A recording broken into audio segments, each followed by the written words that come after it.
Hey everyone, welcome to another edition of the Right Way Wednesday. Today I have the pleasure of talking to Carrie Maker from our pediatrics division. Hi, Carrie. Hi. Thanks so much for having me with you Oh, today. I'm glad you're here. I know most of what we talk about on this particular page is really related to the geriatric population, but really we want to expand that because pediatrics is such a big part of what we do as well.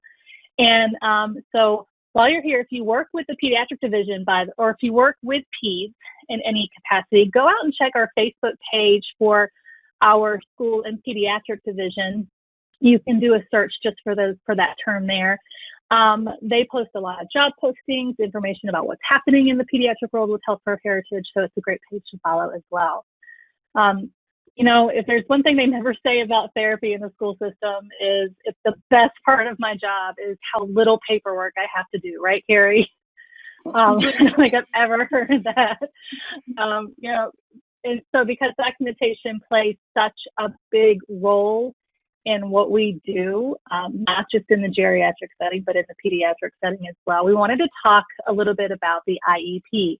And that's something we talk a lot about on this page, at least at this point, up to this point. So specifically, when we're talking about the IEP, how do you document augmentative and alternative communication appropriately in that document? So Carrie, first things first, before the evaluation even begins, does the IEP team need to get parent permission before they move forward with that evaluation?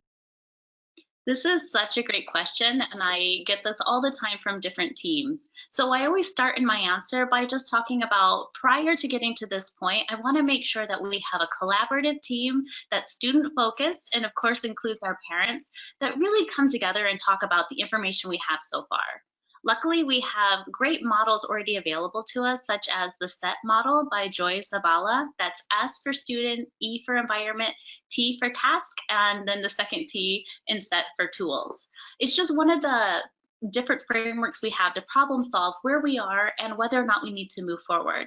So within that SET framework, we can be talking about different types of environmental communication supports that we're already offering to the student and whether or not those are enough for the student. If we decide as a team we do not have enough information, as well as these supports that we're giving the student is not enough for them to be successful, that's when I would say absolutely we want to move forward and gather permission from the parents in order to do a more specific augmentative and alternative communication evaluation. Okay, so thinking about that, if they do want to evaluate for AAC, but it's not their 3-year reevaluation period, how do we best approach that? Do we have to wait until that 3-year evaluation period, or can we move forward? Right. So as we know in the schools, at a minimum per IDEA, we have to reevaluate each student who's receiving an IEP service every 3 years. However, we don't want to wait maybe 2.5 years, if that had just happened, for a student to get the type of AAC that they need. And I would say, just luck of the draw, more times than not, it's not going to be on their IEP, their 3-year IEP cycle. So my Right. recommendation is for the team to look at the areas that do need to be evaluated. So this could be most likely communication, but also you might need motor. For instance, if the student has difficulty accessing the device, if they need to use some type of scanning, maybe position concerns are inhibiting them from being able to access the device. We might need to do some motor evaluation as well that incorporates our physical therapist and our occupational therapist. In other cases, we also might want to include our nurse and social worker. So just determining who are our core members for that AAC evaluation, we'll put that information into the domain. But for the other domain areas, I'll say, for instance, maybe cognitive or academic, for which it's not necessary, they can just determine that they have the information they need to inform for current eligibility, and they do not need to move forward as a part of that evaluation. So the other little Okay.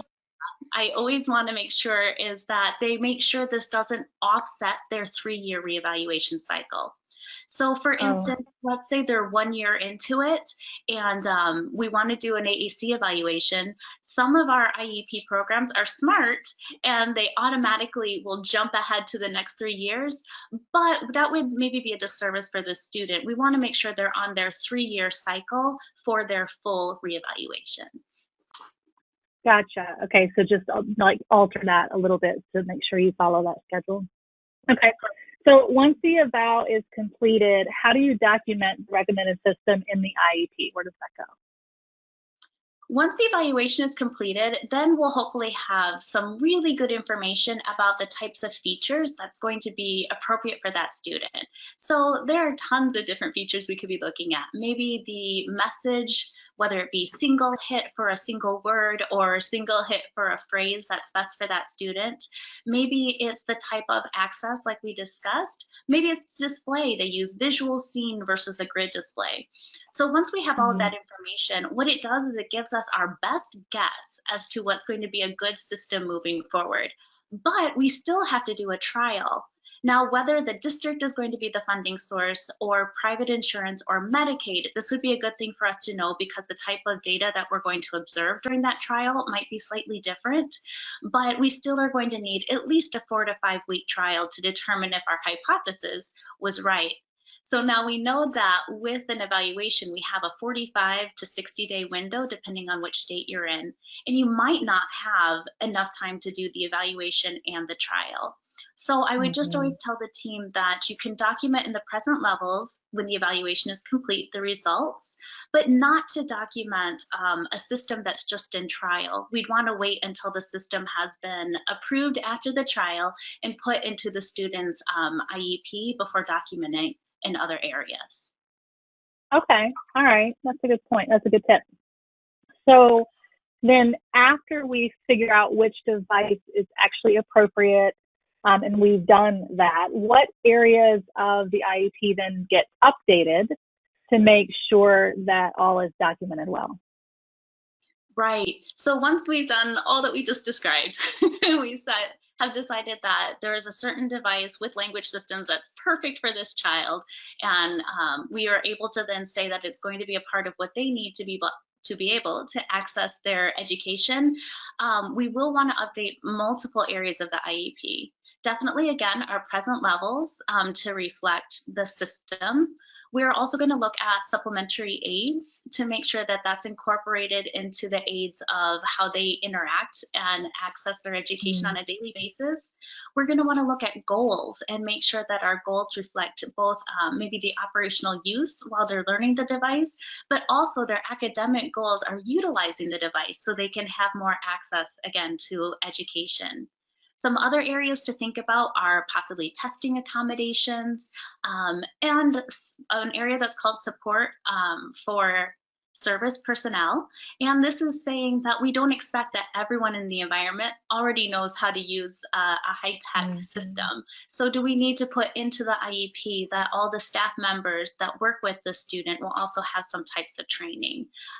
So that's probably not all of the areas, but some of the most central areas of the IEP that we would want to update. Okay. All right. So on that same line of documentation, how should the IEP team refer to that device within the IEP? So should they name that specific device that's going to be used, or should they be a little more generic in the documentation of that type of device? I think this is one of the most popular conversations that I hear and see when it comes to documenting AAC systems into the IEP. Where I think there's a consensus, and most people agree, is that we want to talk about the features that are central to what the student needs. So I'll give an example. Lauren Enders does an excellent job on a really popular blog post called Practical AAC, describing specific to goals, but it also talks about how she documents the device. So she gives an example of using an AAC system, a tablet-based system with voice output in 50 locations. So she was talking about what she felt for that student were essential features that would need to be maintained no matter where that student went, maybe from one district to another. Another example might be, for instance, if you felt that a dedicated speech generating device with symbol prediction, and let's say they're bilingual, so that it has English and Spanish capabilities, and we know they can scan up to 60 icons per page. So that would be a mouthful, but the most appropriate way is to describe the features. Also, I've seen where in parentheses you can write currently using if you then want to describe the system by their brand name, but not stating just the name, as to not only allow that student to use that brand name device. As long as the features are in there and those are consistent, then we can ethically document this within the IEP. Right, because that device could change over time. Maybe it breaks and you get something new, but you're focusing on what that child needs rather than the actual specific brand name. Exactly. Right. And again, Right. whether or not the district purchased the device, so then if that is the case and they move to another district, That's the new right. district still has to make sure that they have a comparable device, but Comparable. it might be a different brand name. So again, those essential features are what assure us that our student will have what they need to be able to access the curriculum. Okay, great. So speaking of access, we know that access to technology and materials can be challenging in some districts. So what if a district doesn't have easy access to assistive technology specialists or AAC devices for the evaluation and trials and subsequent recommendations? How do we still move forward to make sure that our students have what they need? This is a great question. I feel so excited that there are more programs that are focusing on AAC and that we do have more knowledge in research than, say, 10 years ago, which is wonderful, but still recognize that not every district has an assistive technology specialist who works right there for them for the district. So there are a couple of areas that I think clinicians, family members, or teachers could reach out to get some support. I know a lot of states have grant-based programs. So for instance, I'm in Illinois and we have the Illinois Assistive Technology Program, which is a grant-based program. They're phenomenal. They do assessments as well as education, and they help support for free trials. The devices, so we can have access to the devices for free trials. And I know a number of states like Wisconsin, Colorado, California. So I think I would look at first the state association to see if they can help you find some state-run programs. But also, if you're close to a university, reach out to see if they have any AT support, either that the families could go to the clinics or that they could come in and maybe do some trainings with your district. I also recommend, because they are a wealth of knowledge, the representatives from some of the major companies. Although they cannot do the evaluation themselves, they have the knowledge too, but they can't write a report for you. They have great resources and information, and also can help you to gain access to the types of systems that you need. Okay, those are great tips. Great tips. Carrie, it's been so long since I've been in the schools. I've worked briefly as a school speech pathologist right out of college, and then again right out of graduate school. And but it has been a while, so I really appreciate you coming to talk to us, because I actually learned a lot. A lot of things have changed since I've been in the schools. But so this is great. Thank you so much. Hopefully we'll have Carrie back again, and we'll talk a little bit more about pediatric documentation issues that we have, or concerns or tips and all that kind of stuff. So that was great. Thank you so much, Carrie. I appreciate it. Oh, it was fun. Thank you for having me. Thanks, guys. Happy documenting.